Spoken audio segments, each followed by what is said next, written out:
You are self-diagnosed? So you're saying that you're autistic while you didn't actually go to a medical professional to get diagnosed? Oh God, you must be some of those people that are trying to seek attention. But what if you actually think you're autistic and you're not? Oh my God, that would be terrible.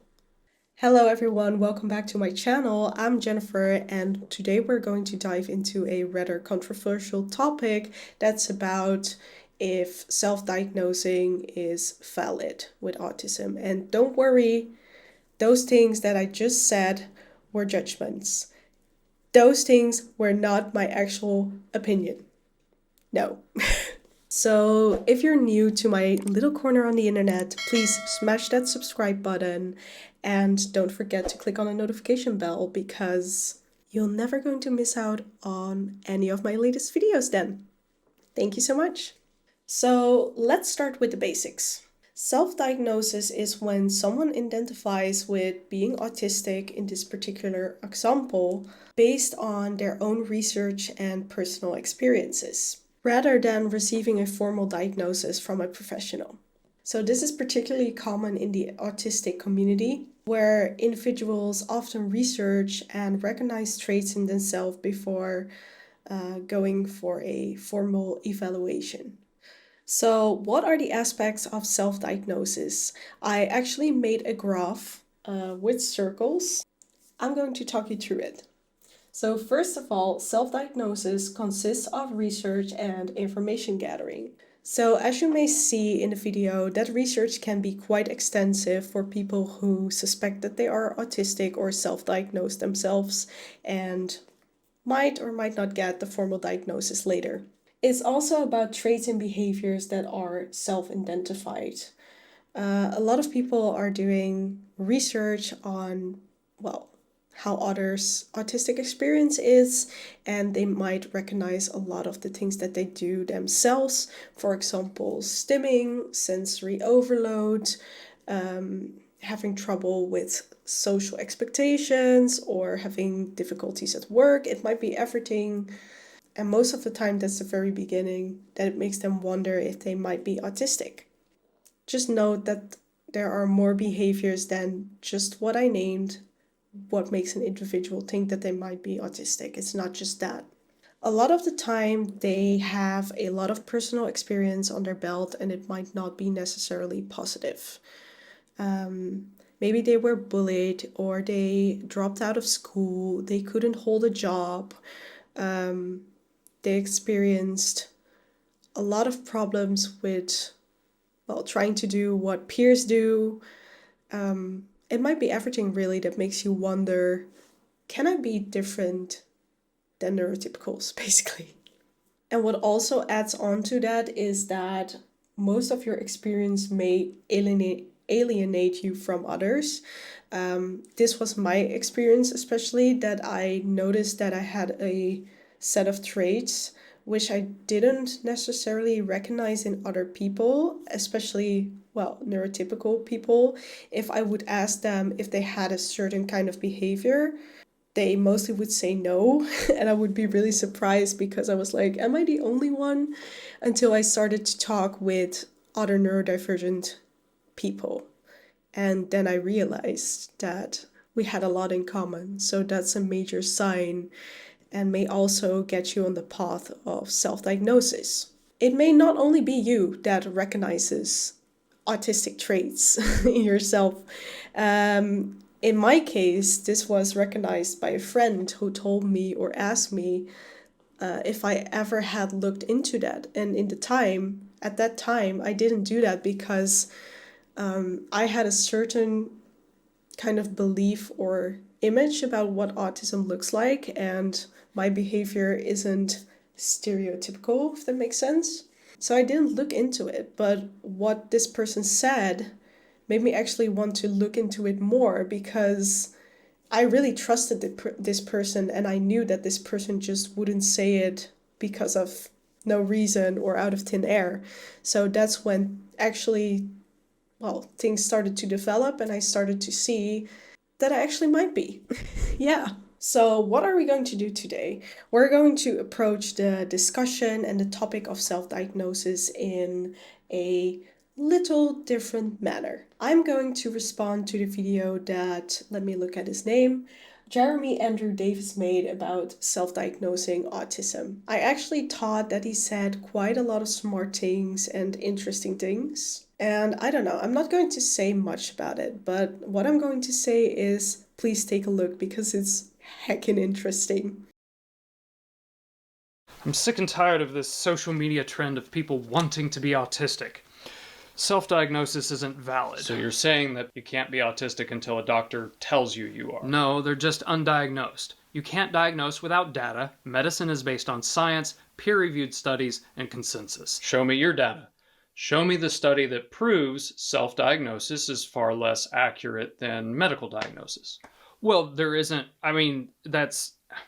So, in a way, you could say that autism research that has been published is not really reliable for every kind of group of people that are autistic, especially not for women, because most research that has been done in autistic males, and most of the time autistic males show different kind of autistic behaviors or show it more outwardly than females. I'm just saying generally, not every person is like that, but still. So that makes it really unreliable.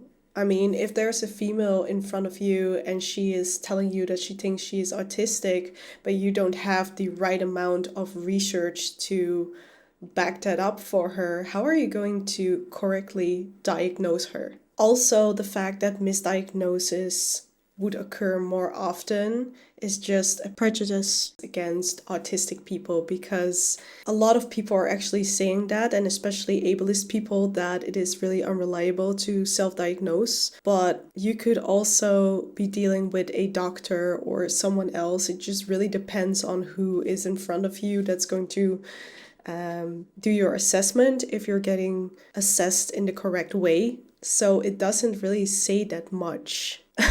It doesn't say if you're going to be diagnosed correctly if you are with a certain kind of professional, as it cannot be said like 100% when you're self-diagnosing yourself. And the research is getting better, but there's still a lot of work to do. So, yeah. Self-diagnosed people are spreading misinformation about autism online without a doctor to inform. Misinformation like autism doesn't happen in girls, or like all autistics have a savant, or like exposure therapy is an effective treatment for sensory issues, or that shock therapy is beneficial for autistics. See, exactly. Those are all things the medical field has claimed or still claims about autism. Yep. So what are you saying? So, like I said, there are a lot of misconceptions about autism, especially that it doesn't occur in girls. That's just one misconception that some people still believe. But that's a myth. I don't even have to say that, I think. And it's also known that some therapies don't really have a positive benefit for autistic people. It is known that a lot of therapies try to change the thoughts that a person has and therefore changes behavior. And, well, autistic people are autistic. They do have certain, how do you say that? They do have some kinds of qualities or attributes that they want to change, but that doesn't mean that their main experience of being autistic should be changed. And some people in a mental health profession, they don't really know the difference. So that can be actually dangerous. That's why I'm also a fan of ACT, because ACT is not telling you to change things in particular. It's just only trying to teach you what kind of behavior is moving you towards your values and what kind of behavior is getting you away from your values. That's basically it. It's not about right or wrong, and I really like that about ACT. People should just take a self-assessment quiz and be done. When access to well-informed, equitable medical care is not possible, absolutely. There will be so many people misdiagnosing. The accredited self-assessment tests for autism have been found to be 80% accurate. So if you take multiple accredited self-assessment tests, the accumulated accuracy increases. Well, these And even if you would misdiagnose yourself, the risk of getting no help at all and not diagnosing yourself is way bigger than, well, possibly misdiagnosing yourself, but getting some sort of help that actually fits you better, you know? It's just really a misconception that diagnosing yourself can cause more trouble than when you don't do it, especially with autism. There's a lot of research that has been done most of the time. Yeah. So in this case, the risk of diagnosing yourself or misdiagnosing yourself really outweighs the risk of having no help at all or having no one to talk to or having no recognition at all, because I think that proves to be more dangerous. accredited tests can be found on embraceautism.com, along with information on how old the test is, the accuracy rating of the test. It also includes a write-up of each test's limitations and what other tests you can take that could fill in that test's gaps. But with rigorous in-person assessments, a medical professional will be more accurate. So these tests are actually a very good tip, like a very good thing to do. They actually give a indication of how much you recognize yourself in neurodivergent and in specific autistic traits. And of course, these tests are not waterproof. Why is someone using... Oh my god, I can hear that someone is using a hammer. Like constantly be like, tick, tick, tick, tick. It's annoying.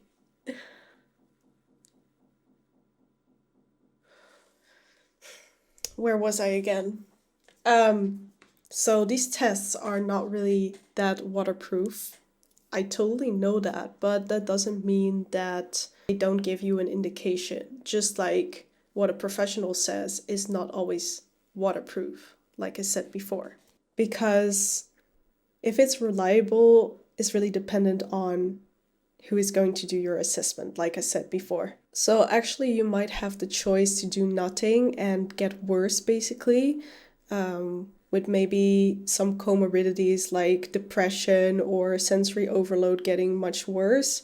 Or you have the choice to test yourself actually online and get a little bit more of a guidance of what might be happening to you or what is actually going on. How does a doctor accurately diagnose someone who is an autistic adult who heavily masks their autism? Well, they'll look at the accredited self-assessment quizzes. These are the same tests that are on Yep. Embrace Autism, and that's how I got my diagnosis. The assessor told me that my self-assessment quizzes that I brought in were more rigorous than the DSM-5 itself. This is what you see quite a lot with autistic people, that if they research something, they do it quite well and in quite a huge amount of detail. I do recognize that trait in myself. I am researching. If I'm interested in something or I think that something may apply to me, I'm going to do extensive research on it. I'm not just going to be like, okay, just pick a little things that I like and leave the other things aside. No, I'm actually going to weigh out the pros and cons and try to look at all the facets of it. What I see often is that most people are only looking at the things that they like, which they prefer, but that gives a one-sided view. Me personally, I don't do that. I like to look at all of the things, and I think that's actually an autistic strength to do that, and in a very logical and analytical way. And you could also have a person that's really high masking in front of you, and then as a assessor, I think you really need to rely on the experiences that that person has, but not necessarily the experiences when other people see them. Most of the traits surface at home. So why does that happen? That happens because They're very used to masking in front of others, and their home is a safe space. So that means that definitely more traits are going to come to the surface when they're alone or with someone they trust, just maybe one significant other, partner, or best friend, than if they would be outside. You wouldn't notice. You would maybe even say that they're really socially skilled and that they don't have any problems. But if you would observe them like a fly on the wall at their homes, you would be like, damn, yeah, they got it. They got it. Still, a trained medical staff. Do you know how often doctors misdiagnose conditions in general? Misdiagnosis rates among mental and emotional conditions is pretty astronomical. 65.9% for major depressive disorder, 92.7% for bipolar disorder, and 97.8% for social anxiety disorder. A 2019 study found that 25% of kids evaluated had their autism traits overlooked and went undiagnosed. Really, you have a bunch of medical providers who are inadequately trained, or many times incorrectly trained, on outdated and harmful misconceptions of autism. So you act like people's choices are either self-diagnosing and getting it wrong, or going to a doctor and getting it right, when in reality, you can get it right self-diagnosing, and you can be misdiagnosed or go undiagnosed by seeing a doctor too. You know, maybe I'm going to share a unpopular opinion, but just because your doctor tells you something, it doesn't mean that they are always right. And when a doctor or a assessor gets it wrong, it still may happen that you're going to be misdiagnosed because they saw your social traits and they thought by themselves she can never be autistic, or he can't ever be autistic because he's carrying himself pretty well and he's talking to me and he's giving a lot of eye contact. Meanwhile, they don't know that they've learned themselves that skill and that it's actually pretty hard, and there's a lot of anxiety inside of us, you know? For me personally, I know how to make eye contact, but I know that I get really tense if I actually have to do that, but that doesn't show because I don't want them to see. When I started talking in front of a camera, for example, I got also very anxious because realizing that I'm going to be perceived, even when it's through a lens first, is actually already anxiety inducing. Just knowing that people will see on YouTube is anxiety inducing. But despite all of that, I really try to show more of my authentic self because I had a really good conversation with my housemate about this. And one thing that I was very conscious of if I was talking English in a correct manner, because I'm from Holland, the Netherlands. And one of my concerns was that what if I'm talking in front of a camera and I don't know what to say anymore because English is not my native language and I might get stuck in my brain and I have to record over and over again. And he was like, yeah, maybe it doesn't matter. Maybe that's how people want to see you because they come for you and they're actually very forgiving to you. But why aren't you? Or why aren't you? Different pronunciation. And that really made me think, like, yeah, why wouldn't I be? And why wouldn't I just sit in front of a camera or a person and try to be more of myself? No matter how scary that may be, of course. I still think there is a higher probability of self-diagnosing than... Most adults who have gotten an official autism diagnosis were first self-diagnosed. They would never have started the arduous and expensive process of getting an autism diagnosis had they not first self-diagnosed. So I cannot say that this fully relates to me because I still didn't receive my official diagnosis and I am on a waiting list. But if it will actually be the result that I might be autistic when that comes out of the assessment, that would actually mean that I had some observations, which a assessor also has, and it's really aligned. So there will be a lot of similarities there. And that means that I also did some really correct reflections, just like the assessor did. A lot of people tend to forget that self-diagnosis is more than just watching a few movies, going on TikTok and saying, yes, I finally know myself. I know that I am autistic. It's not just that. I saw people making extensive mind maps.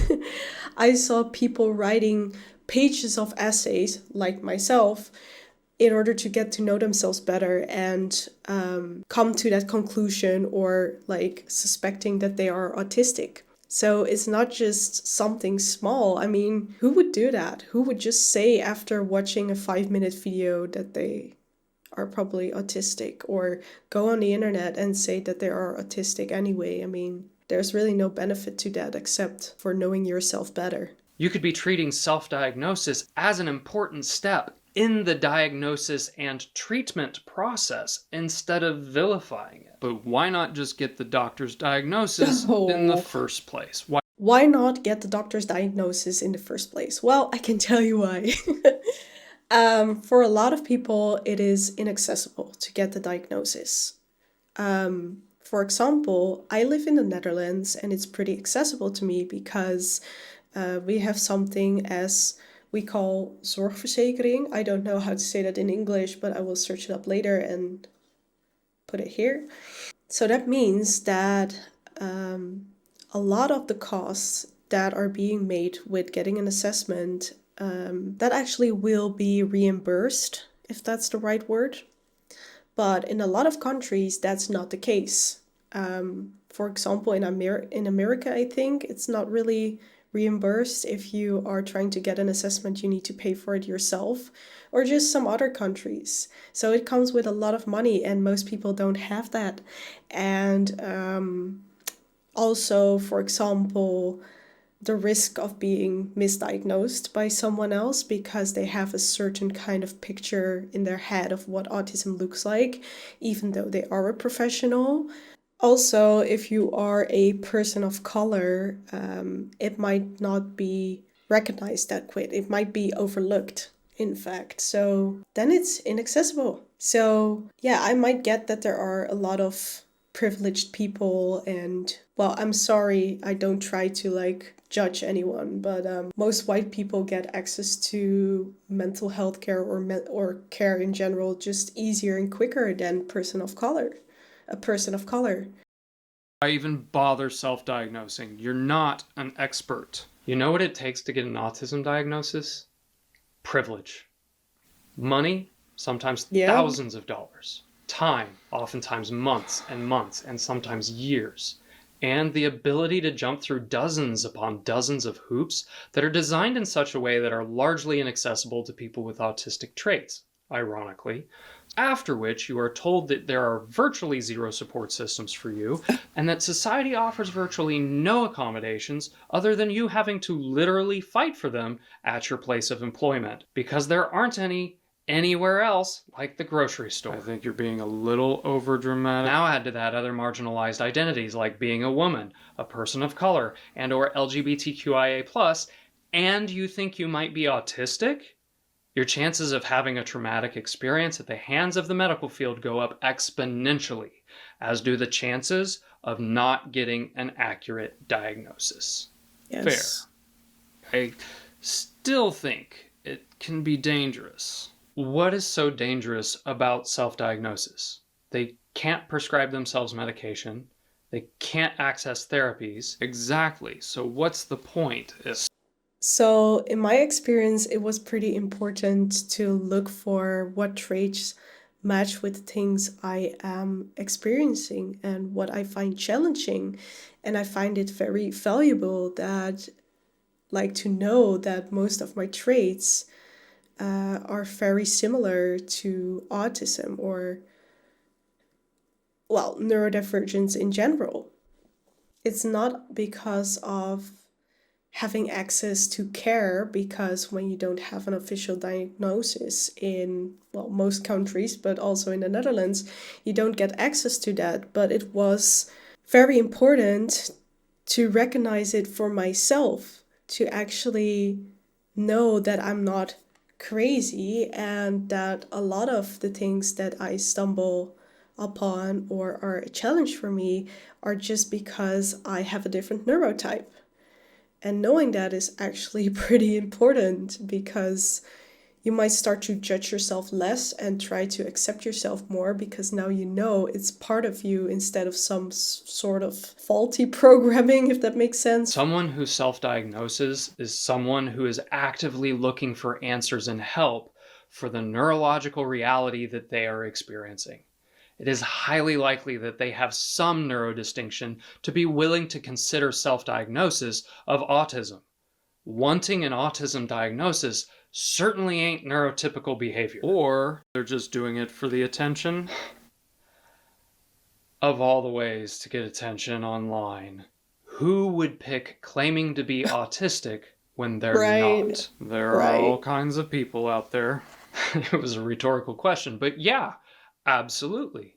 Someone who wants attention and wants the attention that you get for claiming to be autistic, when that attention is people like you yelling at them all the time for how awful they are for self-diagnosis, and other people telling them they should unalive themselves, people gaslighting and bullying them. Ableism and haters is the attention you get even after you've blocked literal thousands of people. Yeah, but there's that positive attention too. Oh yeah, from other autistic people. And that kind of positive attention is often seen as annoying to non-autistic people. So the chances of someone faking their autism or someone thinking that they don't have autism when they do, or sorry, the other way around, that they do have autism when they don't, are like really small. And even if you come out as an autistic person, people won't applaud you, if that makes sense. I mean, most people will have judgments about you. They will judge you. They will think you're weird. They're assuming things now because you're autistic, so that means that you can't or can do X, Y, Z. It's not a party. It's not nice. And it doesn't benefit us necessarily, except for the things that I've mentioned before as some other personal reasons and trying to accommodate yourself most of the time and getting to know yourself more. Or just sometimes, maybe sometimes, in really rare occasions, you can ask for accommodations and people might listen. And that's nice if that's happening or if that happens, but it's not self-evident at all. So what kind of person would be more likely to say they're autistic online simply for those two types of attention? Someone who doesn't understand the social consequences of doing so? Which is a trait of what diagnosis? This is so funny. That isn't enough to deter. Worst case scenario, they self-diagnose as autistic when they really have a different diagnosis. And in the process of learning more about autism and how it overlaps with so many other conditions, they eventually discover their true diagnosis. Or maybe they don't, and... Or maybe they don't. And that's probably only because a lack of access to affordable, equitable medical care, so they likely wouldn't have gotten an accurate diagnosis even without diagnosing themselves as autistic. So in the journey of learning about autism, they will learn about accommodations. They'll find things that work for them, whether or not their actual diagnosis is autism. So at the end of this, self-diagnosis is a net positive. Your judgment doesn't do anybody any good, but you can step in and be. Did you guys see what he has in his background, in his room?